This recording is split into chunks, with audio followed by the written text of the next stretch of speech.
Got a Kohler Command 25 horse here. Had some major mouse issues in it, but it's a CV730. So I got the coil replaced and some wiring done on it. Turns over and she'll run on starting fluid, but as far as running with just the carburetor, it's a no-go. So I've taken the top off, gotten to the carb here, so everything on this, basically all you need is a 5/16 and then a 10 millimeter. Should get you all the way here, along with a pair of needle nose and regular pliers, which you're going to need in this next part. So just go ahead and take the filter cover off here. You've got two 10 millimeter nuts on either side of the carburetor. I've already pre-loosened these, obviously. And you've got two 5/16 or 8 millimeter, either way works, at the bottom here. So get those out.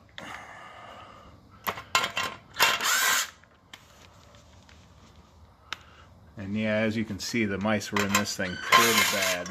They had a pretty big family of them living in here, so that was a lot of fun. Just move your plate there to the side, and here you've got your carburetor. I've already been in here. I went ahead and disconnected the fuel line. You want to make sure you let everything cool down before you're going to do that, just in case you have fuel spraying everywhere. This is your wire here going to your after-fire solenoid down at the bottom here. In order to get the carburetor off, that's the first thing you're going to take off. So what I like to do is I like to grab a pair of pliers here and just turn on this bottom nut. And once you get it loosened, it should come out freely. You'll just grab the wiring here. What you're going to do is you're going to pull it down through the bottom. And then from there, you can go ahead and loosen this bottom nut. And you want to take care not to twist the wire around. That's why I like to bring it out first, so it kind of has some room to move and turn on its own without binding it up.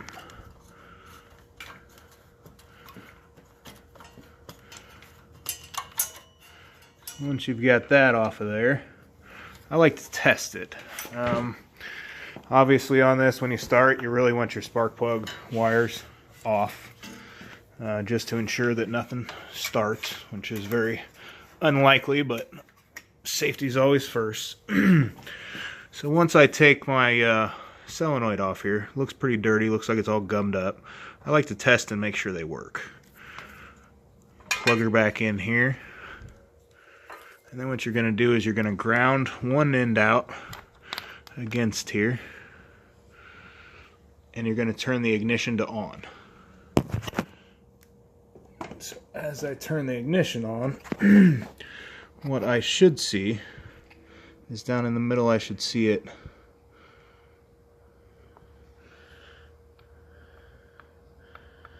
I'm getting nothing.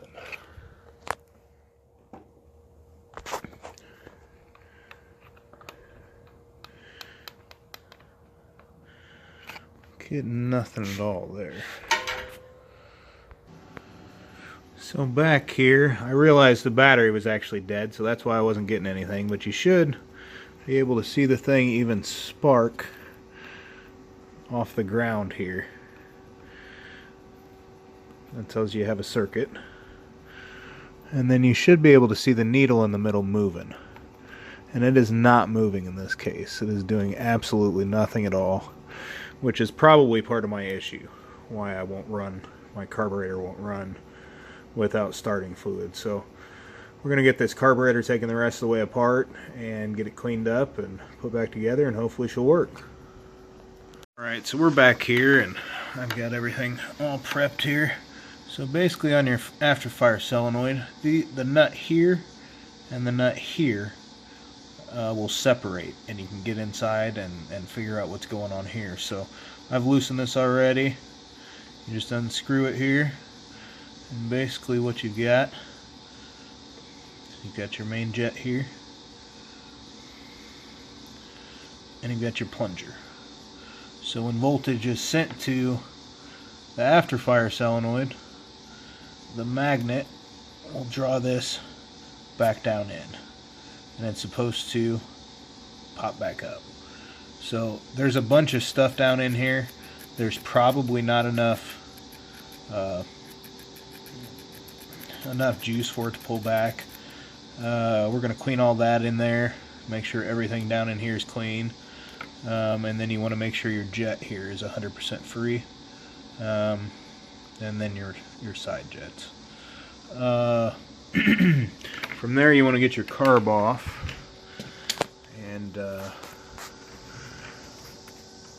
so what I did is took the fuel line off here. You're going to come right down here to this piece of linkage underneath. Where is she at? Come back down behind here. So that linkage there goes up to the throttle of the carburetor. So you're going to hit the little tab here.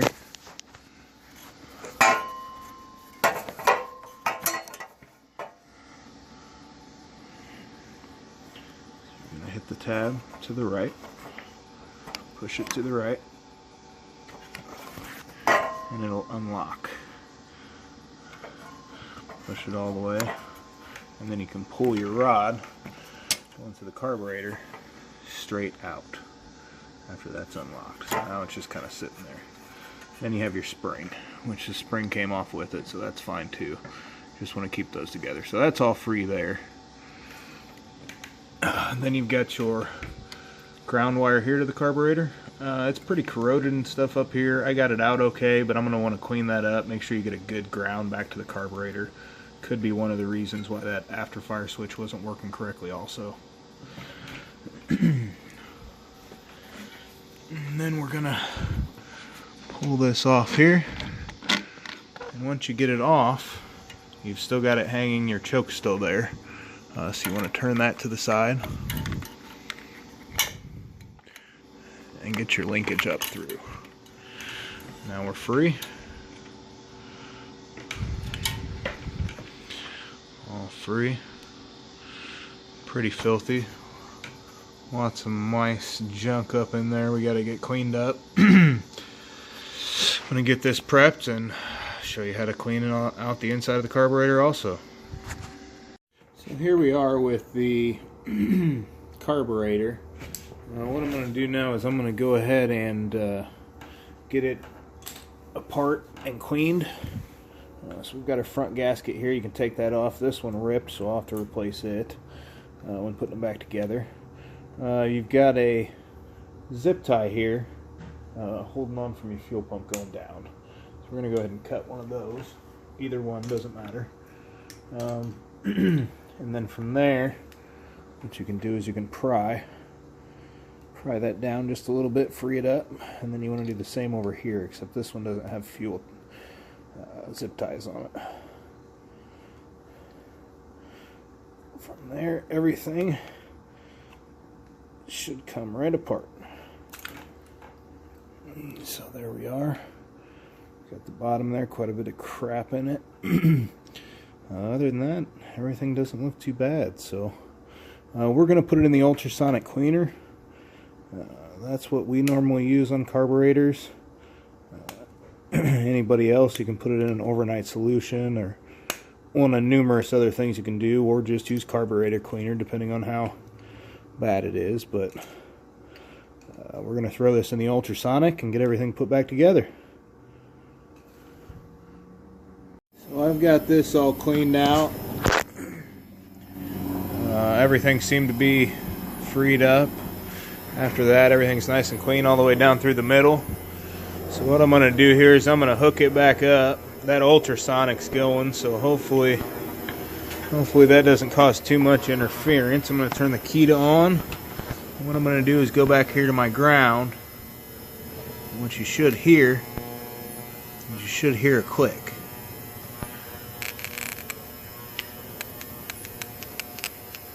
So now you can actually see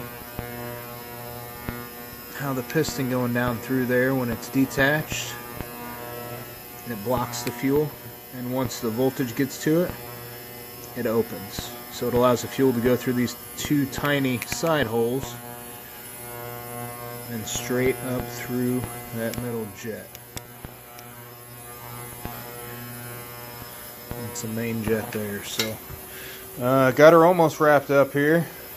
The carburetor cleaner.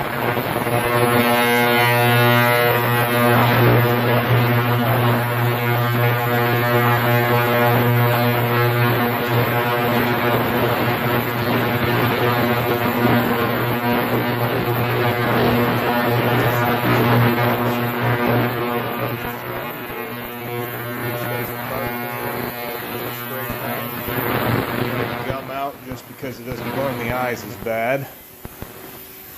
Either that, or you can use your old can style with a basket and let it soak overnight. Either way works.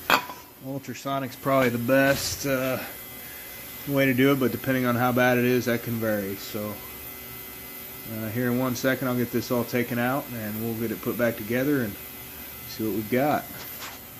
We're back here. Got this thing out of the ultrasonic, sprayed it all off and everything. Looking nice and clean.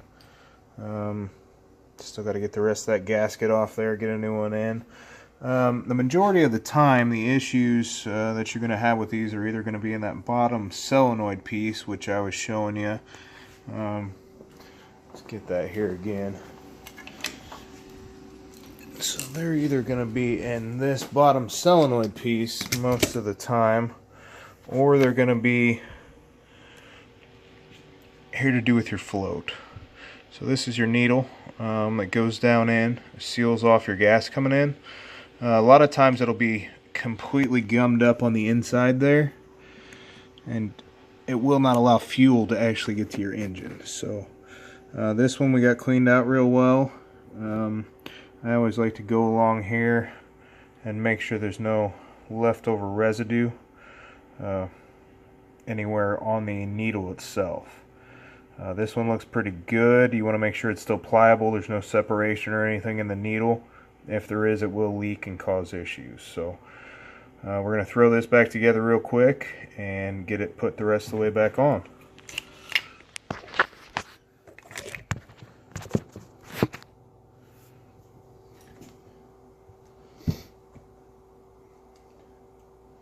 Now there is a certain way, once you get this float back down in here on the needle here, there is a flat spot. So that'll be the spot that goes in last in order to lock the pin into place. If you put that in first, it'll make it much more difficult.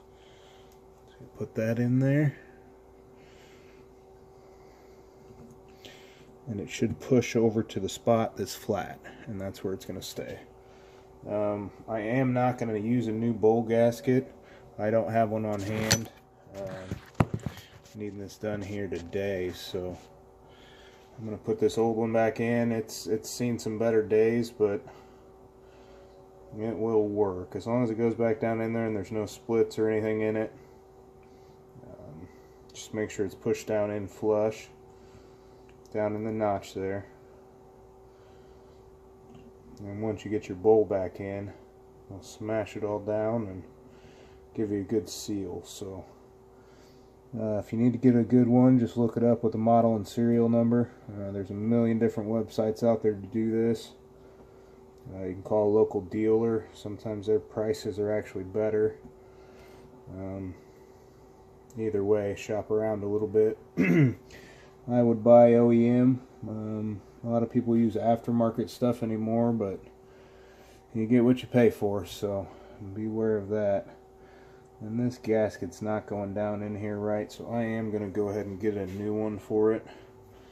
And then from there, all we really have to do is get this back together just like so, and then get that other zip tie there secured, and then put it all back together and then reinstall your afterfire solenoid. I did end up finding another bowl gasket for this. I've got it in there. I've got it all back together. I went ahead and zip tied, my zip tie here that I took off. I'm kind of holding it back together right now, just because the only thing holding it on is these two lines, the line here and the line here.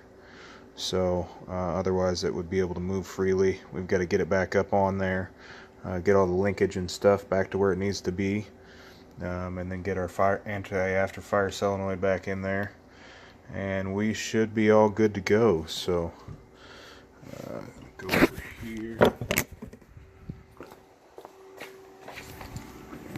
Alright, so what we've got here,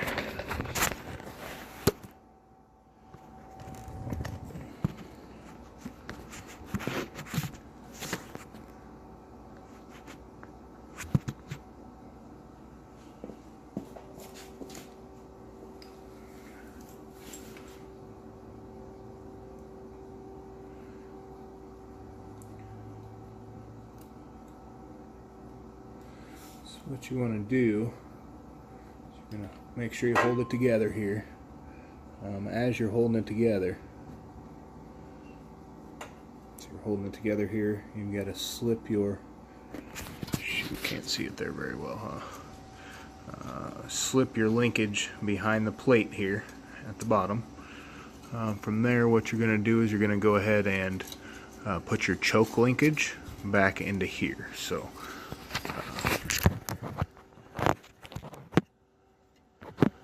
what I'm doing here is I've got the choke linkage right here.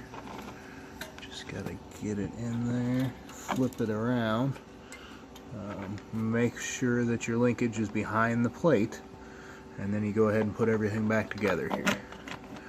So that slides all the way back on. My linkage down here did jump to the other side. Get her back here on the right side it needs to be on while I push it on back. Alright, so now we're on back. I've got to get my linkage right back in here. Sometimes you got to push down and slip it back in. So it's there all the way in. And then we're going to move our little lock over here. Lock it on in.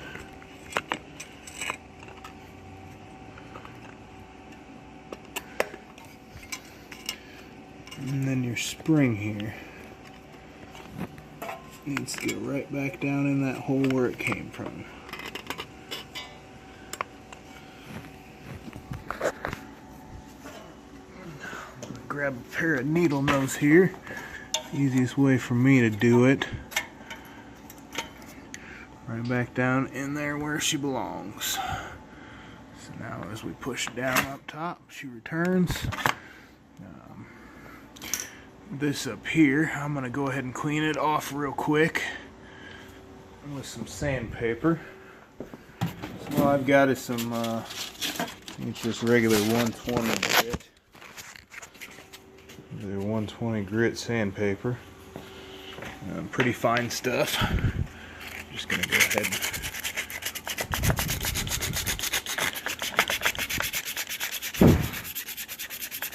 clean it up where that ground's going. I may go ahead and replace this wire also, but at this point I'm just going to leave it be, kind of see where we're at.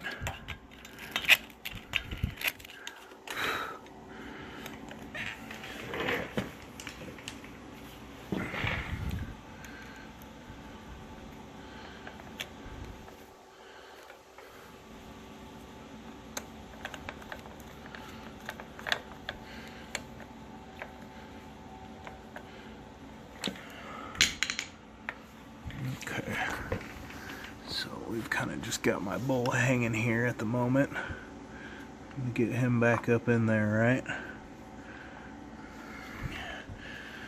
Just about like that, except for my line here needs to come on.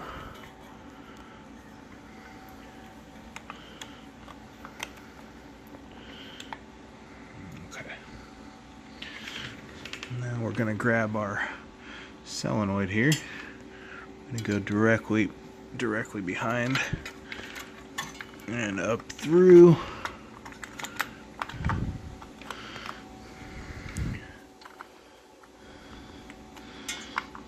I like to try to get it started just barely. There we go. Got them started.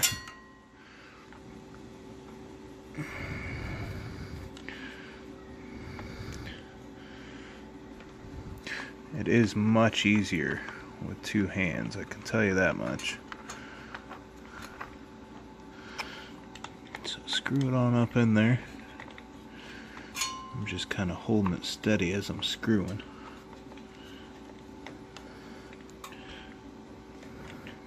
Trying to keep it nice and lined up.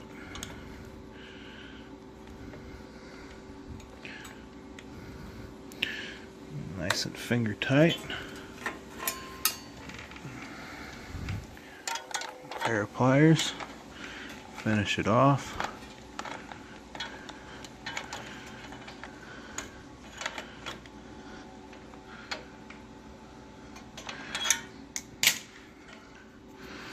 I'm going to come back up through here like such, and then back up over at the back and plug right back in here.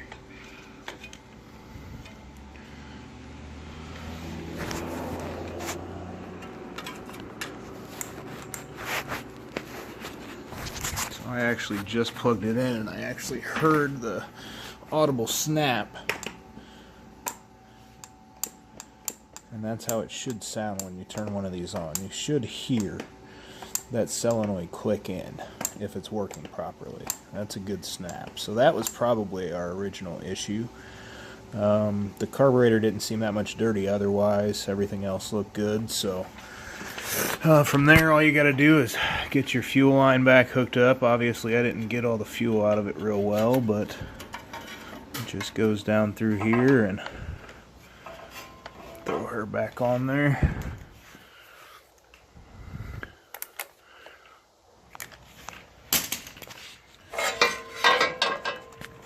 We're going to need this really should be replaced.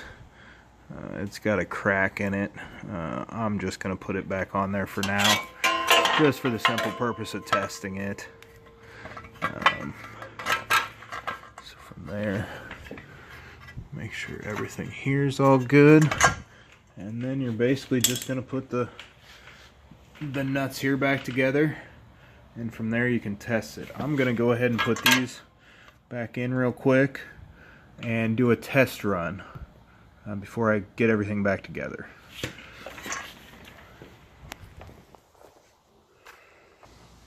So now that I've just got those two bolts back in, I'm going to double check everything here.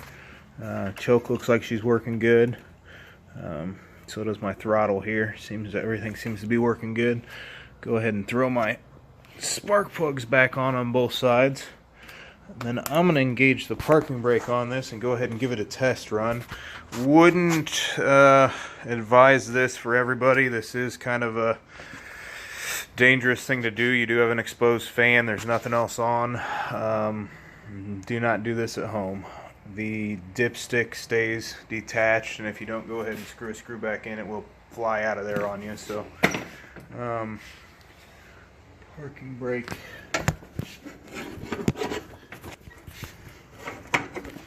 is on.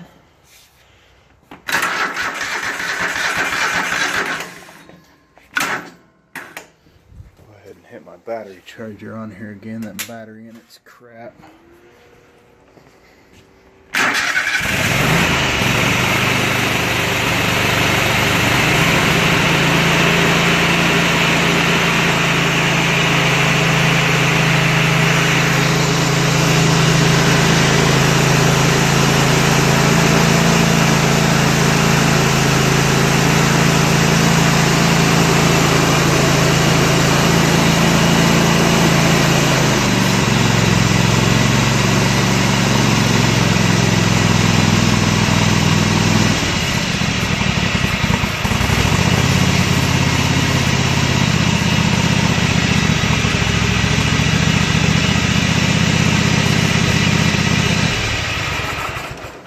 Not too bad there. Seems to be running pretty good at this point. This is a Husqvarna tractor, but those mice just tore the heck out of everything. I had to replace one of the coils, do the wiring on it. On the carburetor, when you're in there, that's the main thing you want to look at, is that after fire solenoid. That and the float getting stuck. Two main issues where you wouldn't be getting fuel. If you feel like you're not getting fuel, you can keep it running on starting fluid or something. You can take this off here. Make sure it hasn't been running, so it can get down on your muffler and explode or anything. But you can take this off here, go into the carburetor, flip it over a few times, and fuel should be spraying out of here if your fuel system's working further back. That solenoid's very important, and then your middle jet's very important. You want to just spray carb cleaner all over everything when you've got it apart. As I said, make sure your wires are hooked up good, and that your ground is a good ground. So here, you can check that. If there may be something else going on, you can check 12 volts to here. If you're not hearing that quick, you should have 12 volts from here anywhere back to ground. That would tell you that you've got another electrical issue down the road, is why you're not getting voltage to your solenoid and your mower will never start. So majority of the times, though, just something in the jets of the carburetor, your major issue. So thanks for watching.